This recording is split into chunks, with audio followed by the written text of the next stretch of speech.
The following program is the work of the broadcast students at the British Columbia Institute of Technology. BCIT magazine features news stories from around the Lower Mainland, which were produced over the last week. Responsibility for the content of the show rests completely with the students and their instructors.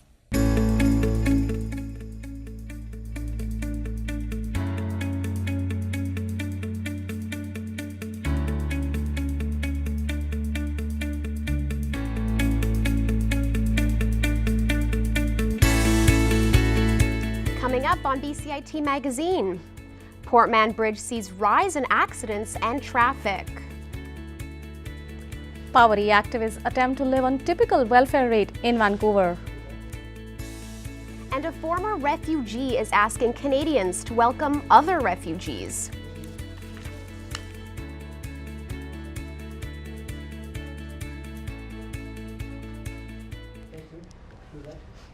Welcome to BCIT magazine. I'm Tanushree Pillai.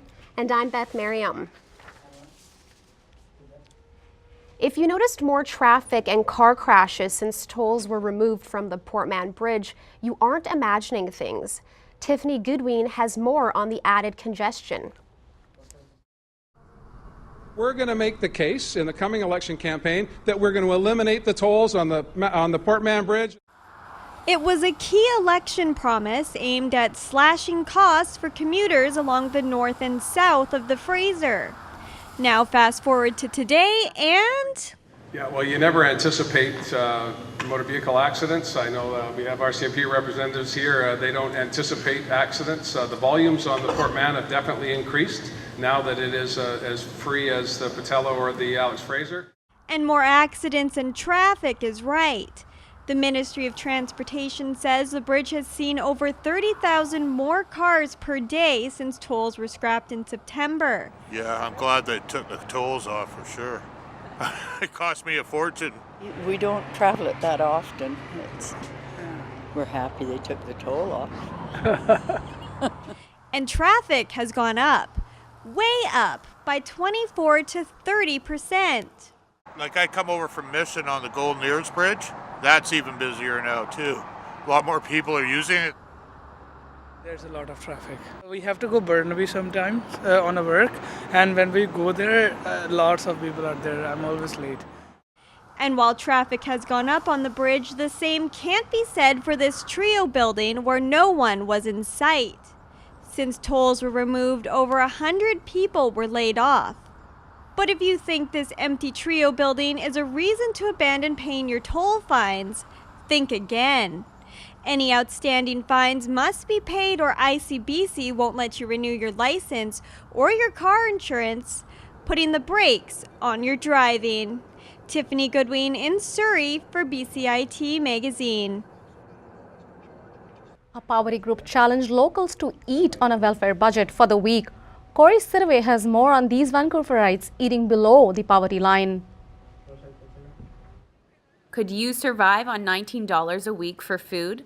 That's how much is roughly left for food while living on welfare after basic living expenses. The province recently increased welfare rates by $100 per month, but local activists argue skyrocketing housing costs in Vancouver still keep shopping carts and stomachs empty. Even with the $100 increase,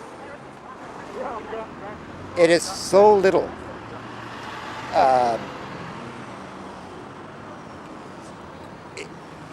It's cruel and unusual punishment. As soon as the welfare was raised, many of the SROs, the same week, received notices that their rents are going up. Activists with Raise the Rates argue that even if those on welfare do see this money, the budget leaves no options for healthy, nutritional food. I live this welfare challenge every day. 365 days of the year. I live with lupus, and my diet actually is supposed to be way more healthier than it is. Erica has to live on carbohydrates like ramen and KD. Because of her diet, she spends around 8 times a year in the hospital because of lupus flare-ups. Now Erica's constant challenge is what volunteers have to do for just 1 week. So you fit everything into this bag here. For the week. Got mostly like bread, pasta, some lentil or beans and rice, peanut butter. I got a cabbage and carrots, but I'm really second guessing those things. Raise the Rates would like to see welfare rates more than double to at least reach the poverty line. Without that, the 185,000 individuals living on welfare in BC will have to fill their bellies with just $19. Corey Sidaway in East Vancouver for BCIT Magazine. Our reporter Corey Sidaway joins us live. So Corey, how do people on welfare budget their checks? Well, Tanu, it's difficult. $19 a week equals about $2.71 for the day. That equals this coffee or a full meal. Considering this, Raise the Rates believes that increasing welfare will overall be less expensive than the collateral of poverty itself. Back to you. Thanks, Corey. A former refugee is advocating for more Canadians to open their hearts and homes to assimilate refugees. My co-anchor Tanushri Pillai has the story. I have a bullet in my stomach. Imagine coming to a new country with no clothes. You have no food, you don't speak the language, but you can go back home. This was exactly the case with Raul Garriga, who first came here as a refugee in 2005. The Mexican government tried several times to kill me. They kidnapped me, they tortured me, they broke my rib, my leg. Garriga was helpless and homeless until his host took him in for 8 years.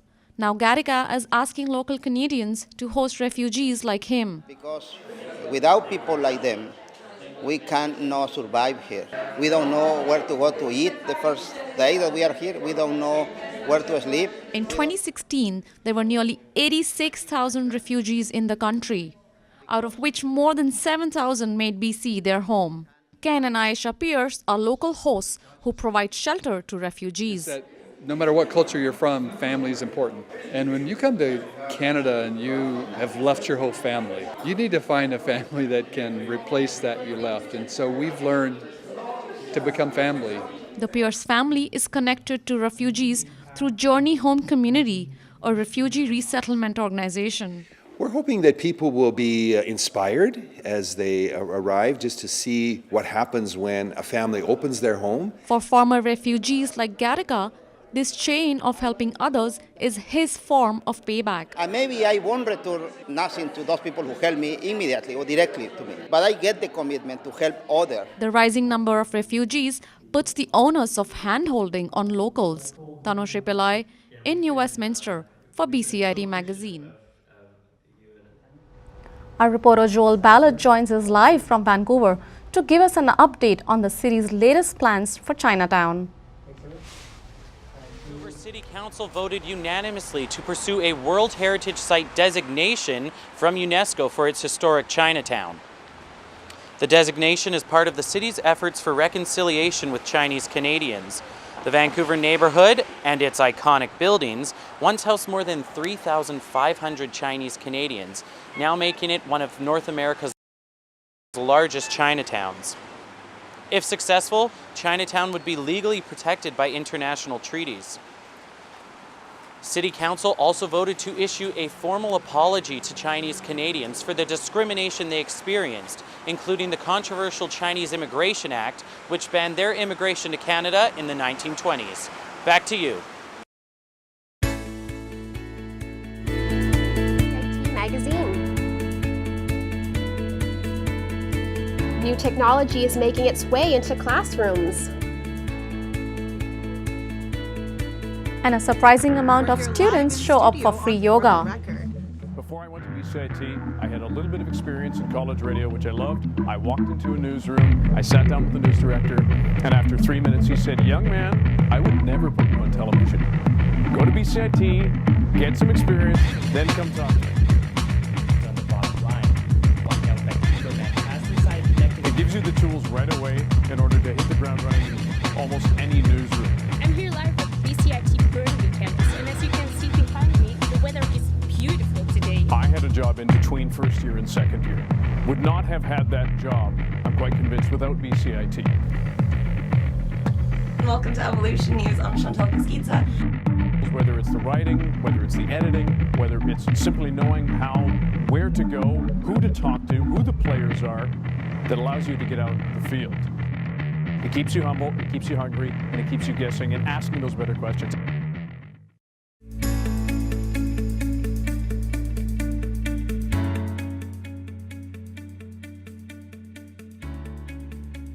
Welcome back. Here at BCIT, there's always a lot going on. To tell us a little bit about it is our campus correspondent, Tiffany Goodwin.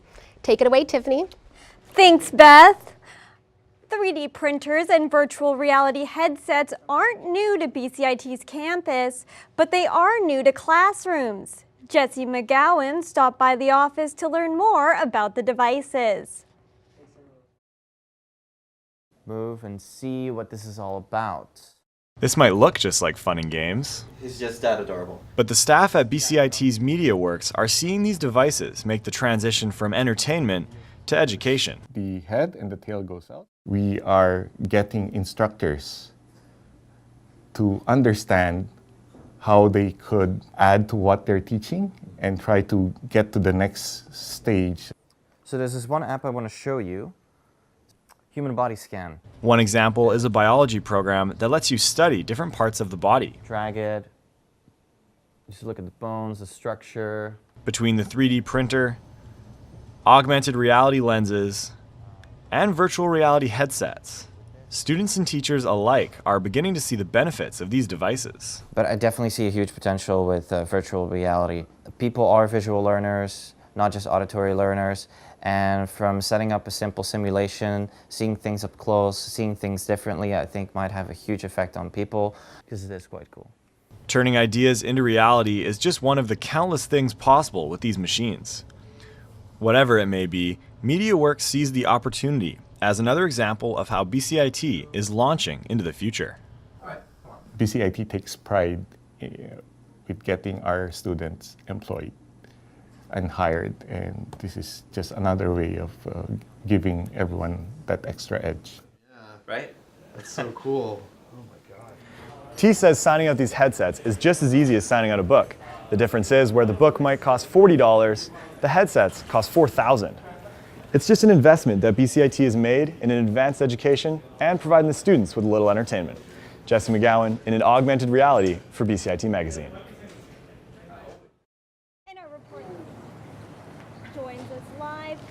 Jesse, what programs at BCIT are engaging the most with this technology?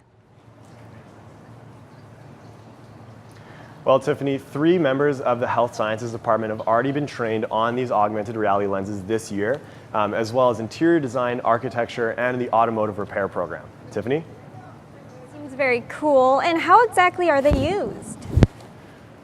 Well, one example is in the auto shop. What they've done is they've scanned different parts of a transmission, and now students can individually work on these different pieces through the augmented reality lenses. Instead of having one physical copy for everyone to work on, students can individually interact with the transmissions. Back to you.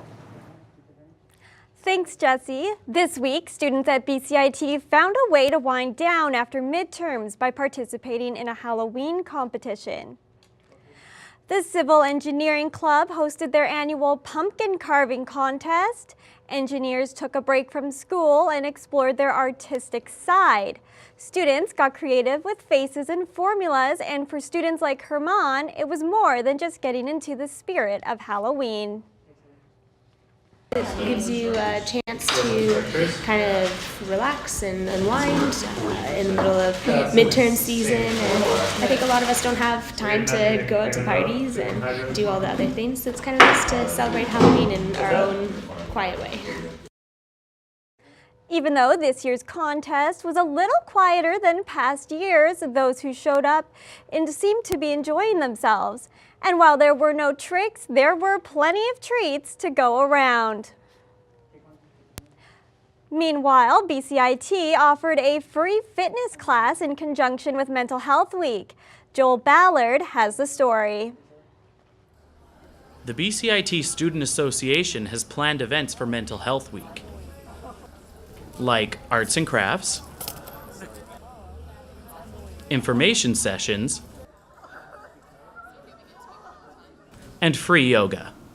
Yoga is really good at focusing, centering yourself, lowering your blood pressure, lowering your resting heart rate. So all those things can kind of help manage stress or you know, help you focus rather than letting your mind, you know, go all over the place.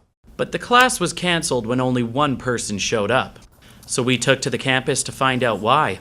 Did you know it was Mental Health Week? No.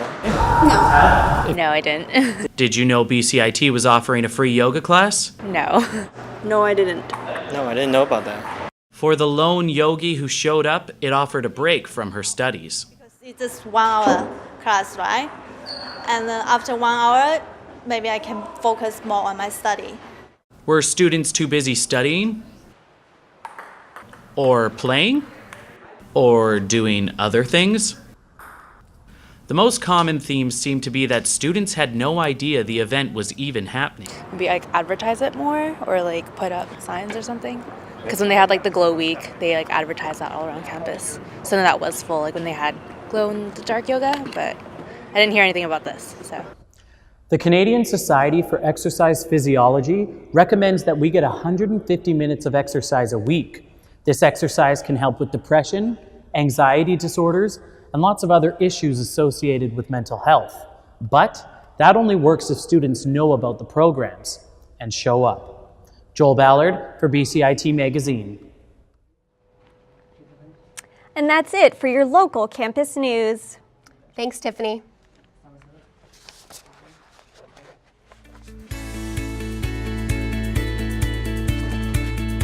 Coming up after the break, dogs getting their nails trimmed for a unique rescue organization. We meet one man living on wheels and traveling the country in his renovated Sprinter van. Standby graphics, ready camera one. If you want to experience the fast-paced world of news, today on BCIT Magazine, striking, make magic on a movie set, frame, and action,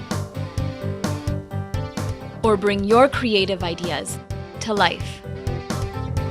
BCIT's hands-on training will get you started. BCIT Television and Video Production. Your possibilities start here.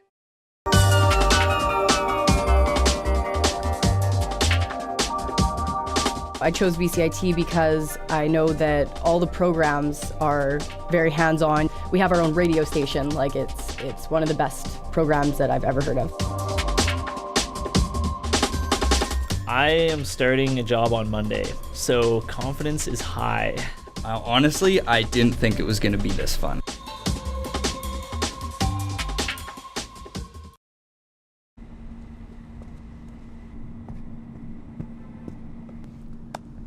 Alex, what are you doing?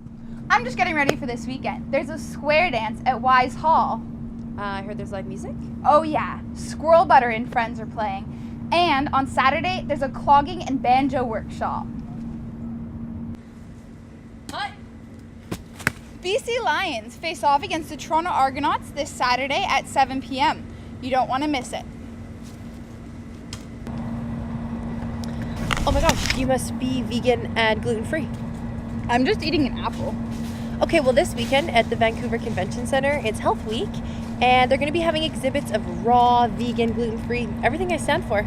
And if you wear your bike helmet or you bring your transit ticket, you're going to get in 50% off. Nice.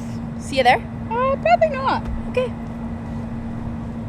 Meditation for Mittens is happening November 9th in North Vancouver at the Hope Center. Bring your scarves and your mittens for a donation and ease into the weekend by finding some inner peace.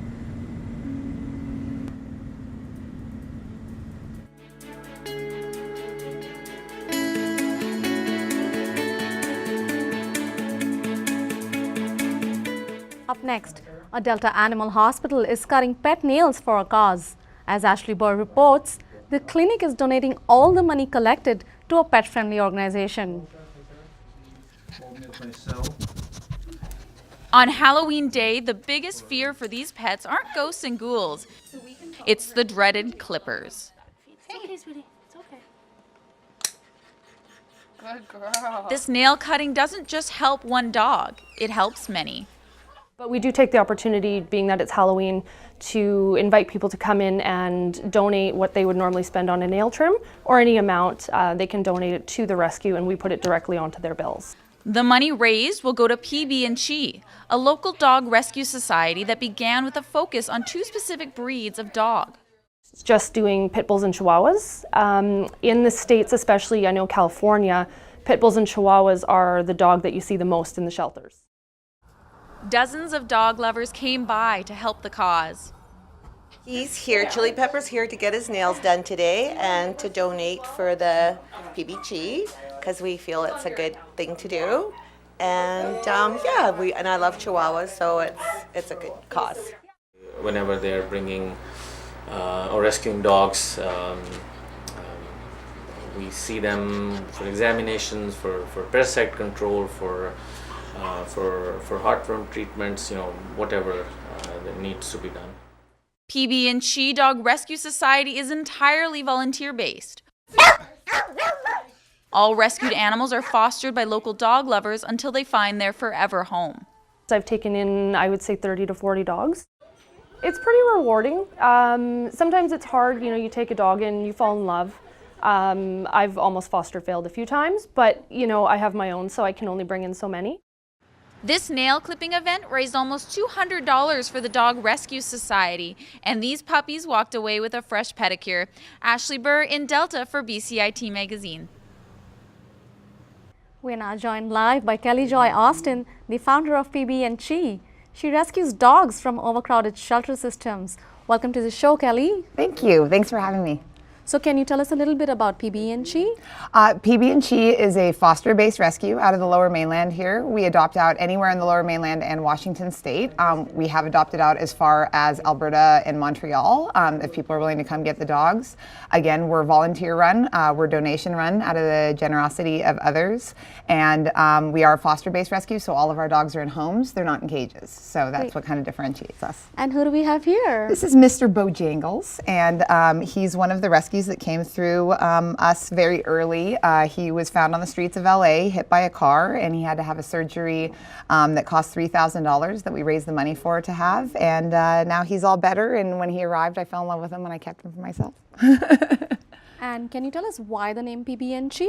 I get that question a lot. People think it's cute because they think pit bulls and chihuahuas, but the irony is those 2 breeds make up 87% of the North American shelter system and 90% of the dogs that are euthanized every day. So they're the breeds that are really in need. We do all breeds, but we specialize in those 2 because they're in the most need out of all of them. But why only pit bulls and chihuahuas? With that, the major issue is misidentification. That's something that we're really trying to educate the public with. It seems that any muscular dog with a big head is labeled a pit bull and any small dog with short hair is labeled a chihuahua. So you'll see a lot of breeds that are labeled those breeds, but they aren't actually those breeds. Combined with Chihuahuas, a lot of people get them because they want to carry them around and be cute and all that sort of thing, and then they don't realize it's a dog that needs to be trained, so they dump it in the shelter. And same thing with pit bulls. They don't socialize them properly and they can't handle the situation, so then they're dumped in the shelter. Well, thank you so much for joining us today. Thank you. A Toronto man has joined a movement called Van Life to avoid paying high rent. He made his way to Vancouver this fall. My co-anchor Beth Miriam has more. His day starts out like most people, but where it starts is a little different. Hey, welcome. Come on in. Amon Fitzgerald and his fiancée did what some people dream of. They bought a 2008 Mercedes Sprinter van, invested $11,000, refurbished it, and hit the road.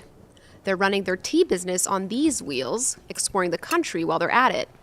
They opted for a solar-powered mobile house to avoid high rent in the big city. It's a growing trend among millennials called van life.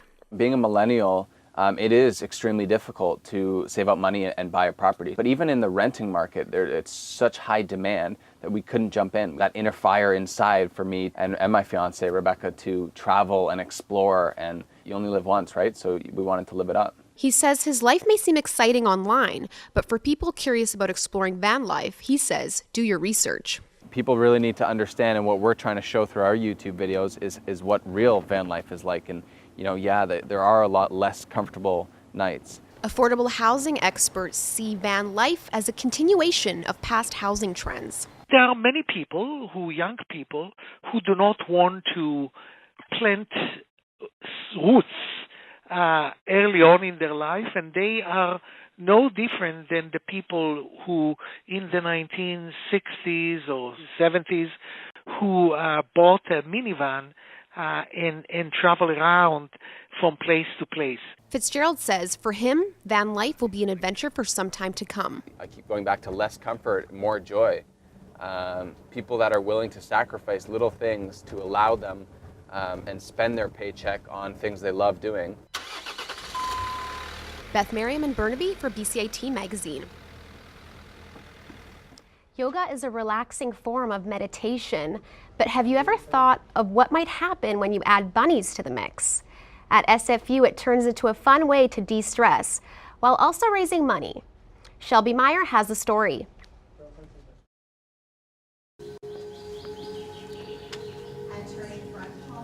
When you think of yoga, bunnies are probably not the first thing to come to mind, but at SFU they found the two pair together perfectly. We were doing bunny yoga, so we SFU Recreation partners with the Small Animal Rescue Society of BC to do sort of a dual purpose. It's midterm season for our students here at SFU Recreation, so a good time for them to come on in and relax. While relaxing is what instructor Caroline McGilfray does best, she also loves how the bunnies really help students during stressful times. I think my favorite part is watching everybody turning into a little kid again, because I think a lot of times once we become an adult, we're trying so hard to deal with things like pay rent for people who are in school, dealing with their exams and focusing on the future. And we're so on all the time with social media, etc. And there have been some strong connections made. A few bunnies have even been adopted from similar classes. SFU's already raised $600 for the Small Animal Rescue Society of BC through this bunny yoga alone, and they've raised over $1,000 in total. This is the first session they've sold out since they began in 2015. All these bunnies you see here today are available for adoption and are hopping to get into a new forever home. Shelby Meyer in Burnaby for BCIT Magazine. Questions regarding the show, you can contact us at bcit-broadcast.com or bcitbroadcastnews.ca.